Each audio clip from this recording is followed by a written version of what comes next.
नमस्कार दोस्तों, जय हिंद। जैसा कि आप सबको पता है कि एमपी पुलिस कांस्टेबल का फिजिकल अब समाप्त हो चुका है। अब हमारे हाथ में कुछ भी नहीं रहा है। अब तो फाइनल लिस्ट आएगी, फाइनल कट ऑफ आएगी, उसके बाद आगे की प्रक्रिया होगी। तो आज के इस वीडियो में हम यही बातें करने वाले हैं कि फाइनल कट ऑफ क्या रहेगी, वो भी सबूत के साथ कि कितने लोग पास हुए हैं, कितने लोगों को बाहर करना है उस हिसाब से। इसके अलावा हम देखेंगे कि मेडिकल में क्या क्या होता है, क्या आपका डॉक्यूमेंट वेरिफिकेशन फिर से होगा, पुलिस आपको कब बुलाएगी ज्वाइनिंग के लिए, कब आपको ट्रेनिंग सेंटर में भेजा जाएगा। साथ ही साथ एक और महत्वपूर्ण बात जो मैं आपको बताना भूल गया, इसके लिए मैं क्षमा प्रार्थी हूं, जो बहुत पहले आपको बता देनी चाहिए थी लेकिन दिमाग में नहीं आया। अब एक दिन एक दोस्त का स्टेटस देखा तो मुझे लगा कि यार ये तो मैं भूल ही गया आपको बताना। देखिए, पुलिस जो होती है मध्य प्रदेश पुलिस, मुख्यतः कई विभाग तो कई सारे होते हैं, लेकिन जो मुख्य होते हैं वो होते हैं डीईएफ, एसएएफ और ट्रैफिक पुलिस। क्या समझे? डीईएफ, एसएएफ और ट्रैफिक पुलिस। इसके अलावा भी होते हैं, टेक्निकल टीम अलग होती है, रेडियो वाले, या फिर लोकायुक्त में भी एमपी पुलिस से ही पहुंचते हैं। आपने कई जो वीवीआईपी होते हैं उनके पीछे जो देखे होंगे, उनके गनमैन कह लीजिए, उनकी सुरक्षा में जो तैनात होते हैं, वह भी गले में एमपी पुलिस का रिबन डाले रहते हैं, वह भी एमपी पुलिस से ही जाते हैं, जो विशेष होते हैं। लेकिन मुख्य ये होते हैं मुख्यतः। इसके अलावा एक और होती है जीआरपी। जीआरपी क्या होती है वास्तव में? ये होती है गवर्नमेंट रेलवे पुलिस। रेलवे की सुरक्षा की जिम्मेदारी दो प्रकार की पुलिस करती है, एक तो जीआरपी होती है और एक होती है RPF, railway protection force. GRP और आरपीएफ मतलब गवर्नमेंट रेलवे पुलिस और रेलवे प्रोटेक्शन फोर्स। ये जो आरपीएफ होती है ये सेंट्रल गवर्नमेंट की, क्योंकि आपको पता है कि रेलवे जो है वो संघ सूची का विषय है, केंद्र सरकार के अधीन आता है, तो केंद्र उसकी सुरक्षा के लिए अपना फोर्स उनका है और वो आरपीएफ है। लेकिन हर राज्य में राज्य से रेलवे गुजरती है, तो राज्य की जिम्मेदारी होती है रेलवे को सुरक्षा देना, ताकि रेलवे में जो ट्रेन में अपराध या उसकी संपत्ति को सुरक्षा देना, इस तमाम कामों के लिए जीआरपी इसकी सहायता करती है। तो जीआरपी जो होती है गवर्नमेंट रेलवे पुलिस, यह राज्य पुलिस होती है, जिसमें भी यहीं से जाते हैं लोग, ये कोई बाहर के नहीं होते हैं। तो जीआरपी जो होती है वह राज्य पुलिस का ही एक हिस्सा होती है, जिसकी जिम्मेदारी रेलवे को सुरक्षा प्रदान या रेलवे के यात्रियों को सुरक्षा प्रदान करना होता है, ऐसा कहते हैं। इसके बारे में मुझे विस्तृत जानकारी तो नहीं है कि इन पर जो खर्च होता है उसको आधा केंद्र सरकार देती है और आधा राज्य सरकार देती है। केंद्र सरकार तो इस लोकल पुलिस के लिए भी खर्चा देती है, उसके आधुनिकीकरण के लिए। ठीक, ये अलग बातें हैं। तो ये एक हिस्सा होता है जिसमें भी आप शामिल हो सकते हैं, जीआरपी में भी जा सकते हैं। आइए अब हम देखते हैं सबसे पहले कट ऑफ के बारे में। तो कट ऑफ के बारे में देखने से पहले मैं आपको एक छोटा सा अपना डेटा बताता हूं। आकलित है, अनुमानित है, मानकर चल रहे हैं कि 6000 लोगों के 5 गुना बुलाए गए थे। कुछ संख्या यहां वहां भी हो सकती है ना। हम मानकर चल रहे हैं कि 30,000 लोगों को फिजिकल के लिए बुलाया गया था। सही लिखा है ना, 30,000 लोगों को फिजिकल के लिए बुलाया गया था। भाई 20% तो फिजिकल देने ही नहीं आए। ये आमतौर पर सभी ग्राउंड पर स्थिति रही है। कई बार ऐसा भी हुआ कि 25% भी कई जगह नहीं आए, कई जगह ऐसा हो जाता था कि 15% नहीं आया। तो ओवरऑल हम मानकर चल रहे हैं कि 20% लोग तो फिजिकल देने के लिए नहीं आए हैं। तो आए कितने होंगे? 80%। मतलब कि आप कहेंगे सिर्फ 24,000 लोगों ने दिया है फिजिकल। कितने लोगों ने दिया है? 24,000 लोगों ने फिजिकल दिया है। 6,000 तो बिना लड़ाई बाहर हो गए। ये कौन बाहर होते हैं? आमतौर पे ये वह लोग होते हैं जो टाइम पास के लिए पेपर देते हैं, क्योंकि वर्दी एक जुनून होता है। नहीं तो लोगों ने तो अपन इस गर्मी में, तपती धूप में या अत्यंत गर्मी में फिजिकल की तैयारी की। 4-4 पेश लगाए हैं 1600 मीटर के, फिजिकल पास किया। उनकी मेहनत काम आएगी। और नहीं भी हुआ फिजिकल पास जिन लोगों का, उनके लिए भविष्य में भी रास्ते खुले हैं। ऐसा नहीं है कि वो लड़े नहीं है। कहा था ना वो डीएसपी सर ने कि जिंदगी की कहानी दुख और हर्ष की होती है, कीमत जीत की नहीं संघर्ष की होती है। तो संघर्ष भी देखा जाता है। उन्होंने भी बहुत अच्छी मेहनत की है, जिन लोगों का दुर्भाग्यवश नहीं हो पाया। तो 6000 लोग तो वो थे जो मैदान में आने से पहले ही हार गए। और ये अधिकतम लोग ऐसे होते हैं जो हाई अंक कट ऑफ वाले होते हैं, कि अंक जो है वो अधिक आते हैं, मार्क्स अधिक आते हैं, लेकिन वो फिजिकल की उनकी हिम्मत नहीं है कि फिजिकल की तैयारी कर सके। 24,000 जो लोग बचे हैं, ऐसा कहा गया है कि लगभग 60% लोग हुए हैं इसमें पास। कितने हुए हैं भाई? इसमें मान लीजिए 60% लोग पास हुए, ठीक है, 0 0 4 24 4। अब 14,400 लोग फिजिकल में हो गए पास। एक अनुमानित डाटा लेकर हम चल रहे हैं, तो 14,400 लोग फिजिकल में क्या हो गए पास। भर्ती कितने की करनी है, आप कहेंगे 6,000 की। 6,000 यहां से घटा देते हैं, तो ये जो 84 लोग हैं, 84,000 लोग हैं, ये 8400 लोग जो हो जाएंगे बाहर हो जाएंगे, इनको तो मतलब रहेगा नहीं, इनको कट ऑफ में बाहर कर दिया जाएगा। अब जब कट ऑफ की हम बात करने जाते हैं तो असल में हमको पता नहीं होता है कि हमारे मार्क्स जो हैं वो नॉर्मलाइजेशन की प्रक्रिया के बाद बढ़े थे या घटे थे। बताइए, किसी को पता है क्या कि उसकी शिफ्ट टफ थी या मॉडरेट थी या बहुत इजी थी? कोई शायद नहीं कह सकता है। हमने मान लीजिए कुछ चीज पढ़ के गए हैं, जैसे मैं दतिया जिले का हूं और प्रश्न पूछ ले कि पीताम्बरा पीठ मंदिर कहाँ है, माँ पीताम्बरा का मंदिर कहाँ है, तो मेरे लिए या मेरे पूरे जिले के लिए, आसपास के लोगों के लिए यह बहुत सरल प्रश्न हो जाता है। लेकिन यही जब धार, झाबुआ, मंडला, देवास के लोगों से पूछा जाता है या बाहर के लोगों से पूछा जाता है तो उनके लिए थोड़ा मुश्किल होता है सामान्यतः बताना। तो ऐसे ऐसे प्रश्न होते हैं जो कहते हैं ना कि एक सिक्के के दो पहलू होते हैं, ये बिल्कुल गलत कहते हैं। एक सिक्के के हजारों पहलू होते हैं, बशर्ते हम देख किस नजर से रहे हैं। जो हमारा देखने का नजरिया होता है वह सिक्के का पहलू तय करता है। दो तो सिर्फ हमें दिखाई देते हैं, कुछ अलग भी होते हैं।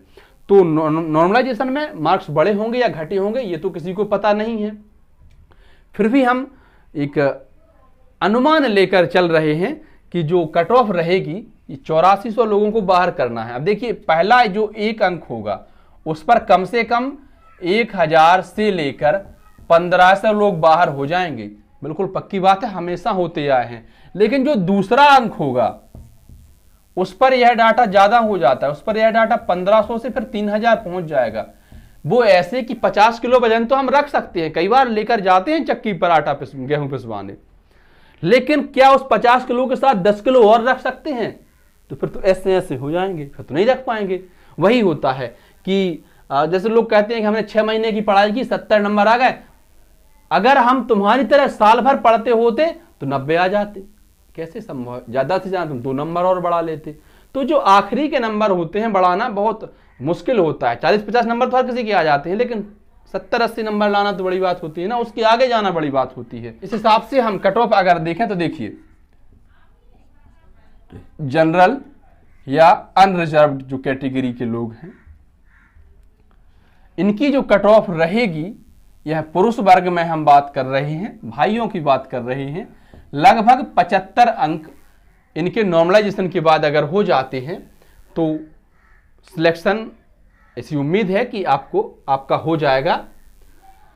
अब अगर किसी के मान लीजिए 72 नंबर थे और 72 नंबर वाले को दौड़ने के लिए बुलाया तो वो उसको पता थोड़ी है कि उसके नंबर कितने बड़े हो सकते हैं, उसके 4 नंबर बढ़ गए हो, 3-4 नंबर तो कम बढ़ होते रहते हैं, क्योंकि रेलवे में तो 20-20 नंबर तक हो जाते हैं। लेकिन यहाँ पर एमपी पीईबी में या व्यापम में 4-5 नंबर तक कोई बड़ी बात नहीं है नंबर कम या ज्यादा होना। हम ओबीसी और ईडब्ल्यूएस इनकी जब बात करते हैं तो देखिए 72 अंक आपके हैं, तो आपका क्या हो जाएगा भाई, आप वर्दी पहनने लगेंगे और अपनी आप गाड़ी पर, अपने घर पर सब जगह लिखवा लेंगे फलाने फलाने मध्य प्रदेश पुलिस, है ना। एससी और एसटी, तो एससी की जो कट ऑफ अनुमान है वह लगभग 68 और एसटी की 65 से 66 नंबर। ये जो है हमारा आंकड़ा है कि कट ऑफ यह रहेगी, ये 8400 लोगों को बाहर करना है लगभग। ये चूंकि 8000 या 9000 भी हो सकता है, लेकिन इतने लोगों को बाहर करना है।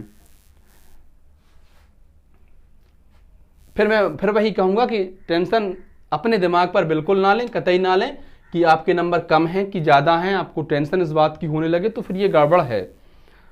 क्या आप मेरी बात समझ पा रहे हैं? आपके नंबर पॉजिटिव सोचिए ना, हो सकता है आपके नंबर बड़े हो। अच्छा सोचने से ही जिंदगी में अच्छा होता है। मुझे कोई समस्या नहीं थी। एक दिन मैं डॉक्टर के पास गया, ऐसे ही बैठे बैठे, तो मैंने बीपी चेक कराया, 144/45 निकला। अब तब से टेंशन हुई, साला मेरा तो बीपी बड़ा पड़ा है। 4-5 अलग अलग जगह चेक करा लिया, सब जगह बीपी ज्यादा निकले। तो जो हम जब सोचने लगते हैं ना, वैसा ही फिर शरीर भी हो जाता है।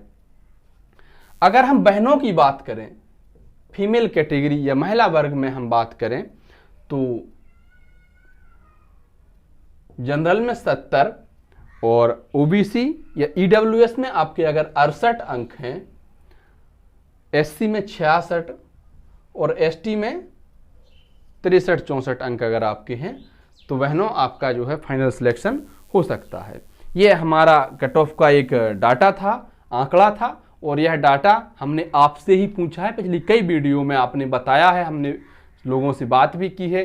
कुछ हमारे दोस्त पुलिस विभाग के जो कुछ ग्राउंड्स में ड्यूटी कर रहे थे, उनका भी दिल से धन्यवाद करते हैं कि आपने कुछ हमें बताया कि लोग अमूमन कैसे लोग पास हो रहे हैं, कितने लोग फेल हो रहे हैं।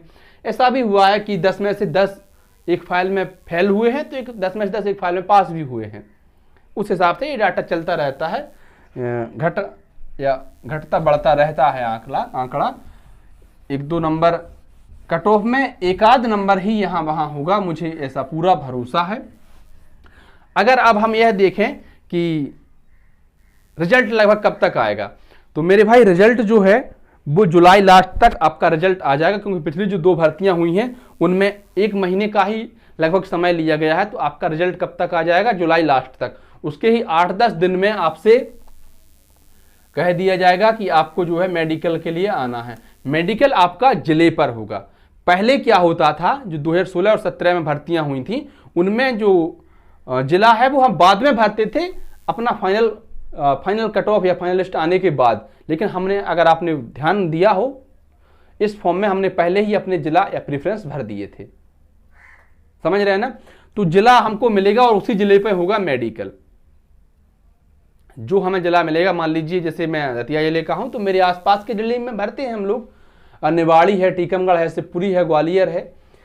ये जो जिले हमने भरे हैं, जो भी मिले, ये तो उनका है अपना कुछ, जैसे भी वो करते हैं, नंबर्स के आधार पर मिलते हैं या किस प्रकार से मिलते हैं। तो यूपी में तो ऐसा भी होता है कि जो आपका जिला है उसका पड़ोसी जिला नहीं होना चाहिए, तीसरा जिला होना चाहिए। एमपी में जो भी होगा वो देखा जाएगा। तो आपको मान लीजिए जो भी जिला मिला वहां पर आपका होगा मेडिकल। मेडिकल के लिए मैं आपको बताऊं, सिर्फ 2 चीजें होगी। एक तो आपकी हाइट नापी जाएगी, और पुरुषों का या भाइयों का चेस्ट नापा जाएगा। चेस्ट तो हो जाता है, वो दिक्कत होती है फुलाने की। तो आप उसको 5 सेंटीमीटर आपको फुलाना है। उसके लिए तैयारी करिए, फुलाने की पुशअप्स वगैरह करते रहिए, जिम जाइए, दौड़ने जाइए। आपको ट्रेनिंग में भी वहां पे आराम थोड़ी करना होगा, दौड़ना होगा, मेहनत करनी होगी। अपने आप को आप पुलिस वाला मानकर ही चलिए अब तो मेडिकल के हिसाब से अपने आप को तैयार करने की कोशिश कीजिए। अगर आपकी हाइट में थोड़ी बहुत समस्या है तो आप टंग करके या कुछ ऐसी एक्सरसाइज होती है इनसे बढ़ा सकते हैं। बहनों से भी मैं यही कहूँगा कि अगर आपकी हाइट थोड़ी बहुत कम है, आपको ऐसा लगता है, तो थोड़ा सा लटकने की कोशिश कीजिए, टंगने की कोशिश कीजिए। जिससे होता है कि थोड़ा बहुत आपकी हाइट बढ़ जाए। और भाइयों के लिए चेस्ट मैन होता है, हालांकि बहुत कम लोग ही मेडिकल में फेल होते हैं।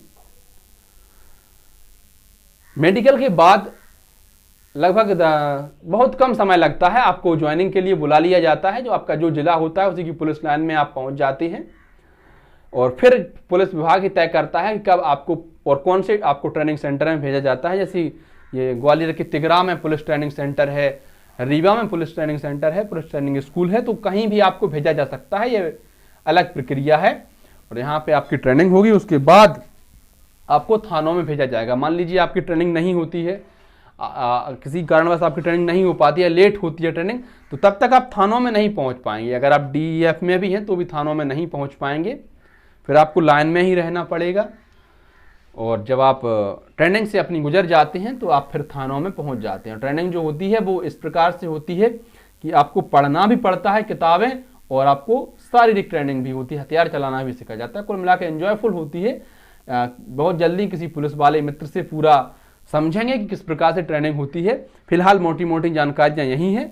तो मैं आपसे अंत में यही बात कहूँगा कि बिल्कुल भी आप इस बात को लेकर टेंशन ना करें कि आपके नंबर कम थे, अब पता नहीं क्या होगा।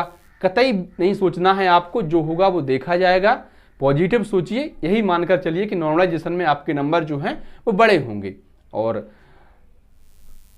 चेस्ट और हाइट की अब आपको जो मेजरमेंट करवानी पड़ेगी। और हाँ, मेडिकल में या उसके बाद डॉक्यूमेंट्स वेरिफिकेशन नहीं होता है, डॉक्यूमेंट्स वेरिफिकेशन आपका हो चुका है।